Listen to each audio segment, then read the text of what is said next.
श्रीमते रामानुजाय नमः। श्रीशैलेशदयापात्रं धीभक्त्यादिगुणाणवं यतीन्द्रपवनं वन्दे रम्येजमातरं मुनिं। रम्येजमातृयोगीन्द्रपादरेखामयं सदा तदायतात्मसत्तादिं रामानुजमुनिं भजे।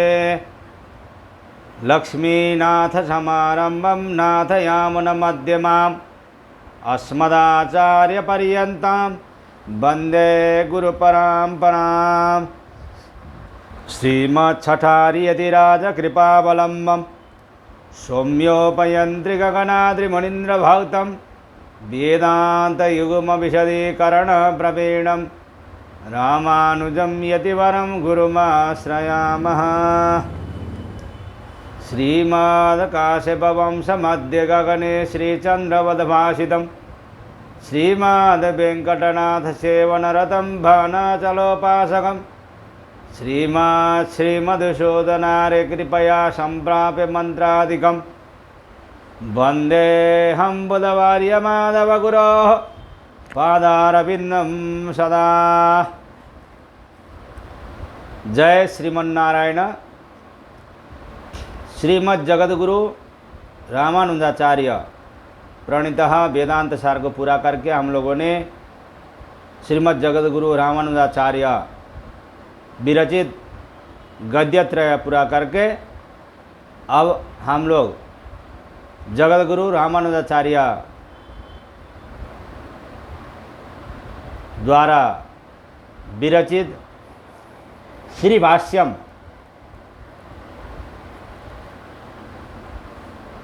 का सत्संग करने जा रहे हैं। शारीरक मीमांसा श्री भाष्य। अखिल भुवन जन्मस्थेमां भंगादिलीले विनत विविध भूत व्रात रक्षैक दीक्षे श्रुति शिरसि विदीप्ते ब्रह्मणि श्रीनिवासे भवतु मम परस्मिन् सेमुषि भक्तिरूपा।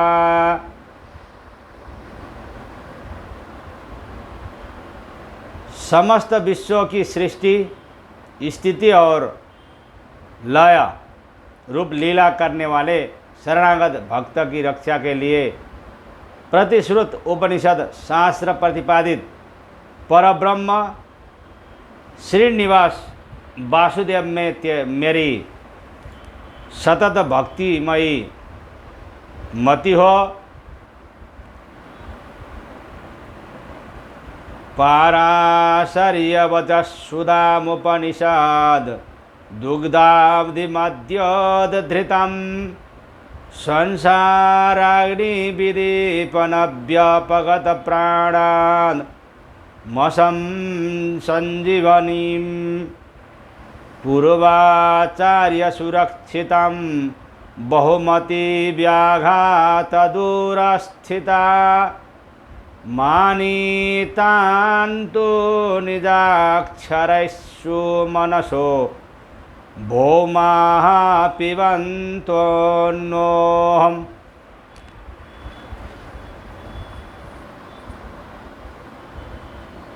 उपनिषद शास्त्र रूप समुज्वल क्षीर सागर से प्रकट संसार रूप अग्निताप से तप्त परमात्मा ज्ञानहीन संतप्त जनों की संजीवनी पूर्वाचार्य श्री द्राविणाचार्य से सुरक्षित मतांतरों के व्याघात से दुर्बोध वेदांताचार्यों के व्याख्यानों से प्राप्त पराशर पुत्र बादरायण की अमृतमय वाणी का भूलोकवासी विद्वज्जन निरंतर पान करे। भगवान बोधायन कृत विस्तृत ब्रह्मसूत्र वृत्ति को पूर्वाचार्य श्री द्रविणाचार्य ने संक्षिप्त किया। मैं उन्हीं के मतानुसार सूत्राक्षरों की व्याख्या यहाँ पर प्रस्तुत कर रहा हूँ। प्रथम अध्याय, प्रथम पाठ, पहला अधिकरण।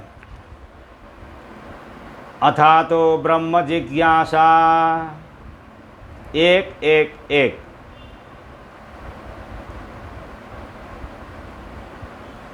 अत्रायमथ शब्द आनन्तर्ये भवति, अतः शब्दो वृतस्य हेतुभावे अधीतसांग शशिर अस्कवेदस्याधि गताल्पास्थिर फल केवल कर्म ज्ञानतया संजात मोक्षाभिलाषस्यानन्तास्थिर फल ब्रह्म जिज्ञासा ह्यनंतर भामिनी। इस सूत्र में अथ शब्द अनंतरीय अर्थ का बोधक तथा अतः शब्द पूर्वावगत विषय का सूचक है, अर्थात पूर्ववर्ती कर्मकांड से अवगत कर्मफल की अस्थिरता, अनित्यता आदि का अवबोध ही ब्रह्म जिज्ञासा की उपस्थिति का मुख्य हेतु है। जिस व्यक्ति ने वेद वेदांग उपनिषद शास्त्र के अध्ययन से यह बात समझ ली है कि केवल कर्म का फल अल्प है, अस्थिर है और नाशवान है तथा ब्रह्म ज्ञान का फल अनंत और अक्षर है, तो निश्चित ही उसके मन में मोक्ष लाभ की अभिलाषा जागृत हो जाती है और फिर उसके अनंतर उसके मन में ब्रह्म संबंधिनी जिज्ञासा होती है, ब्रह्म को जानने का जिज्ञासा होती है। ब्रह्म जिज्ञासा का तात्पर्य है ब्रह्म के जानने की इच्छा, इसी को अथातो ब्रह्म जिज्ञासा।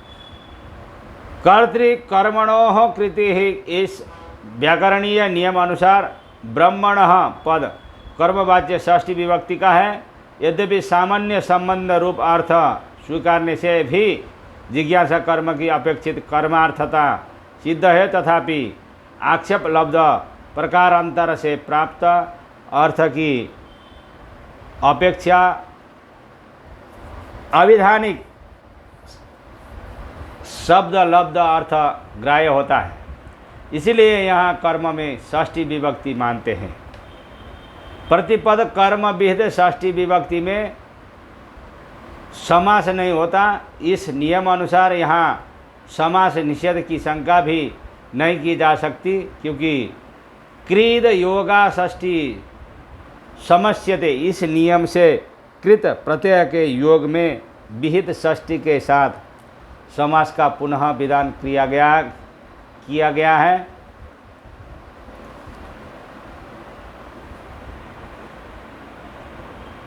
श्री भाष्य का सूत्र को केवल बोल के हिंदी में ही सत्संग करेंगे। ब्रह्म शब्द से स्वभावतः समस्त दोषों से रहित निरवधि असंख्य कल्याणमय गुणों से युक्त पुरुषोत्तम कहे गए हैं। ब्रह्म शब्द सभी जगह बृहत्व गुण वाला कहा गया है। स्वरूपतः और गुणानुसार असीमता और अतिशयता ही बृहत्व का सही अर्थ है। उक्त विशेषताओं से युक्त सर्वेश्वर ही है, इसलिए ब्रह्म शब्द से वही अभिहित है। उक्त गुणों से आंशिक संबंध होने से अन्यों के लिए प्रयुक्त ब्रह्म शब्द भगवद शब्द की तरह औपचारिक मात्र है।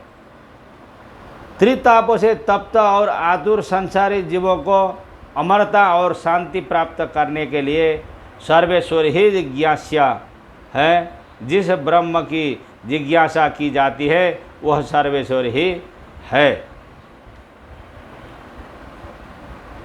ब्रह्म माने भगवान, भगवान को जानने की इच्छा को जिज्ञासा कहते हैं। इच्छा क्रिया में इष्यमाण वस्तु प्रदान होती है। जिज्ञासा पद में इष्यमाण वस्तु ज्ञान है, इसलिए ब्रह्म जिज्ञासा का तात्पर्य है ब्रह्म ज्ञान मीमांसा के पूर्व भाग से ज्ञात कर्म की अल्प और अस्थिर फलता तथा उत्तर भाग से ज्ञात ब्रह्म ज्ञान की अनंत और अक्षय फलता से मन में निर्वेद होता है, जिसके फलस्वरूप कर्म तत्व को भली भांति जानकर ब्रह्म तत्व को भी जानना चाहिए, ऐसा भाव होता है। ऐसा ही वृत्तिकार ने कहा भी है। कर्म तत्व को भली भांति जानने के बाद ब्रह्म ज्ञान की इच्छा होती है। वृत्तिकार कर्म मीमांसा और ब्रह्म मीमांसा दोनों एक ही शास्त्र बतलाते हैं। यह शारीरिक मीमांसा जैमिनीकृत धर्म मीमांसा के 16 अध्यायों से मिलकर ही संपूर्ण एक शास्त्र के रूप में पूरी होती है।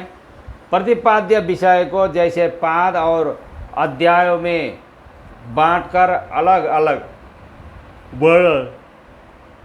वर्णन किया गया है, वैसे ही मीमांसा के पूर्व और उत्तर दो भेद हैं। मीमांसा शास्त्र पूर्व मीमांसा के आदिम सूत्र अर्थात तो धर्म जिज्ञासा से लेकर उत्तर मीमांसा के अंतिम सूत्र अनावृत्ति शब्दात में जाकर संगति विशेष के विशिष्ट क्रम से पूरा होता है।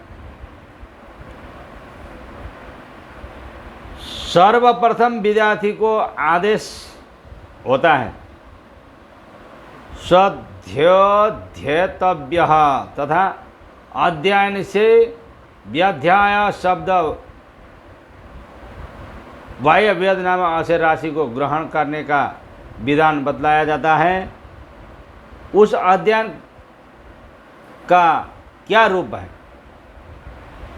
वह कैसे किया जाता है, ऐसी आकांक्षा होने पर 8 वर्ष में ब्राह्मण का उपनयन करके उसे पढ़ाओ। श्रावण या भाद्रपद की पूर्णिमा को यथाविधि उपक्रम करके 4.5 महीने तक स्थिर चित्त से वेद पढ़ना चाहिए। इत्यादि व्रत और नियम विशेष के उपदेश द्वारा अपेक्षित अध्ययन की विधि का निरूपण किया गया है।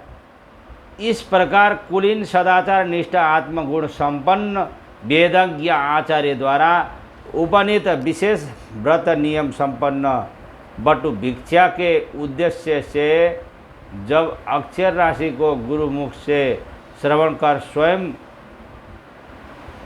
मुखरित करता है, उसे ही अध्ययन मानते हैं।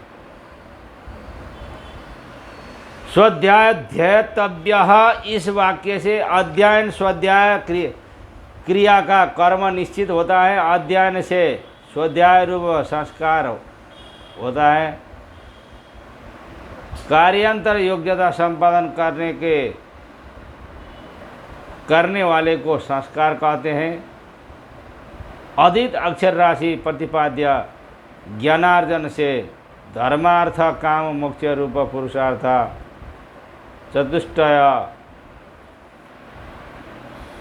चतुष्टय को संपादन होता है तथा अक्षर राशि के जाप आदि रूप से भी पुरुषार्थ चतुष्टय की सिद्धि होती है। इसलिए स्वाध्याय की संस्कार्यता युक्त है।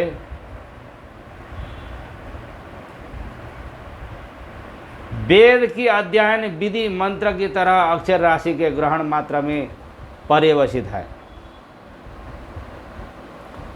अध्ययन गृहीत अक्षर राशि रूप स्वाध्याय के प्रयोजनीय यज्ञ उपासना आदि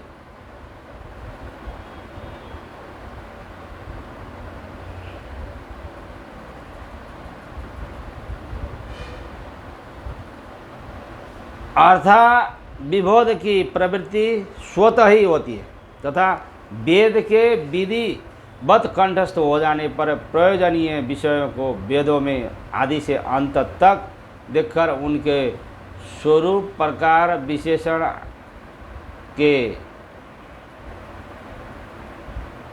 निर्धारण के लिए वेद वाक्य विचारात्मक मीमांसा शास्त्र के श्रवण में वेद पढ़ा हुआ व्यक्ति स्वयमेव उन्मुख होता है।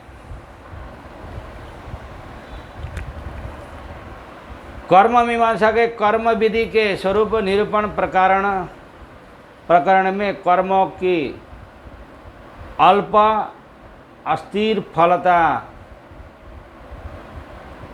को देखकर तथा अध्ययन के सिलसिले में अधीत उपनिषद वाक्यों में ब्रह्म ज्ञान की अनंत स्थिर फलता की प्रतीत होने पर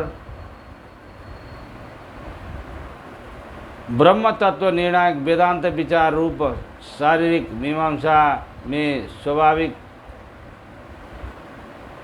प्रवृत्ति होती है। विचारक स्वतः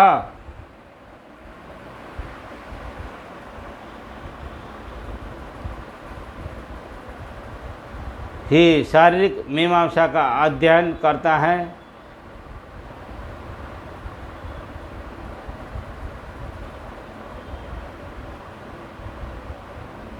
वेदांत वाक्य ज्ञान रहित कर्मफल की क्षीणता तथा ब्रह्म ज्ञान की अक्षय फलता का ऐसा विवेचन करते हैं।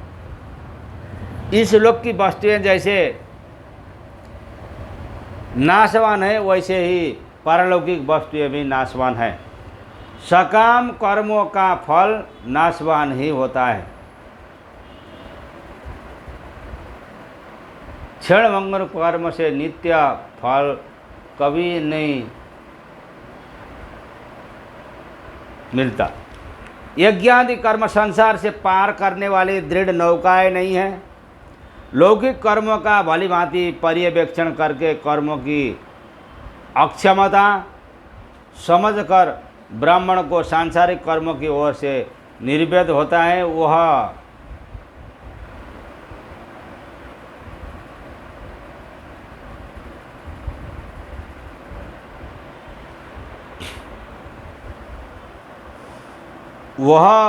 ब्रह्म तत्व की जिज्ञासा से हाथ में कुश आदि पूजन सामग्रियों को लेकर श्रोत्रिय और ब्रह्मनिष्ठ गुरु के निकट उपस्थित होता है।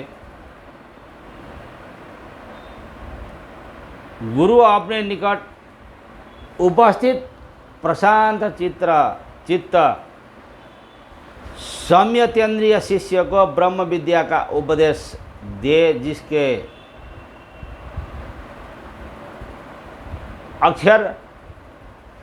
वह अक्षर तथा सत्य से अवगत होते हैं।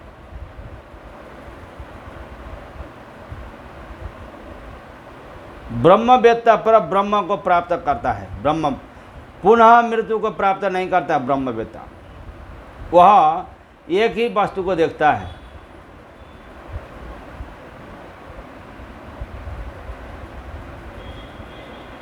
पुनः मृत्यु को प्राप्त नहीं करता। वह एक ही वस्तु को देखता है। जागतिक कामनाओं को न देखने वाला मृत्यु को नहीं देखता। वह स्वतंत्र हो जाता है। उसको जानने वाला अमृत हो जाता है। अमृत हो जाता है।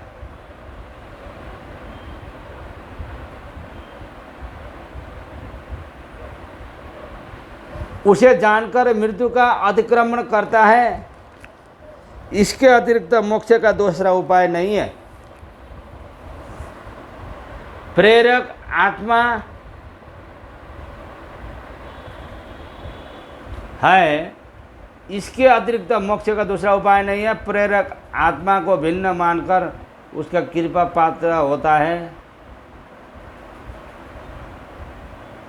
और उसी से अमृत तत्व प्राप्त करता है। इस प्रकार से आज का सत्संग यहीं पर विराम देंगे। जय श्रीमन्नारायण। अस्मद्गुरु जय जय, परम गुरु जय जय, श्री सर्वगुरु रामानुज जय जय, रामानुज जय जय, यदिपति जय जय, श्रीधरणीधर फणिपति जय जय, षठरिपु जय जय, कारिसेनो जय जय, श्री विश्वसेन मुनि सेनापति जय जय। जय श्रीमन्नारायण।